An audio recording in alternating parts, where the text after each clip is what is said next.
తెలుగుదేశం నాయకుడు వీరయ్య చౌదరి కేసు కొత్త మలుపులు తిరిగింది. దాంట్లో వైఎస్ఆర్ కాంగ్రెస్ పార్టీ ఉందని చూపించే ప్రయత్నం పత్రికలు చేసినాయి, ఈనాడు, ఆంధ్రజ్యోతి. ఆ తర్వాత కాదని చెప్పేసి తెలిసినా సరే ఏదో ఉందన్నటువంటి కోణంలో వాళ్ళల్లో ఏ ఒక్కడైనా సరే అంతకులు ఎప్పుడో దొరికేశారు.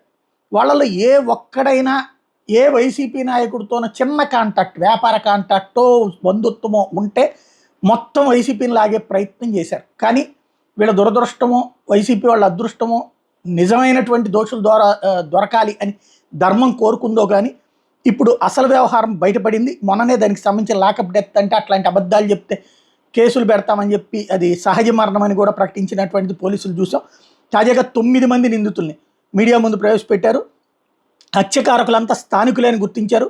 గ్రామంలో జరిగిన ఆధిపత్య పోరులో భాగంగానే ఈ హత్య జరిగిందని తేలింది.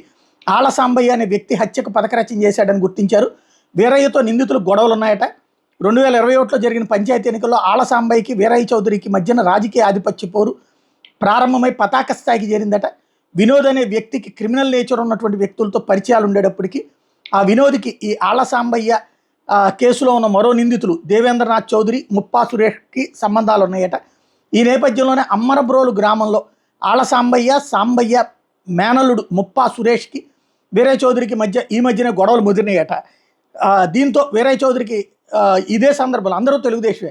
ఈ సందర్భంలో వీరయ్య చౌదరికి నామినేటెడ్ పోస్ట్ అధిష్టానం ఖరారు చేస్తుంది అన్నటువంటి విషయం తేలేటప్పటికీ ఆళ్ల సాంబయ్య భయపడిపోయాడట.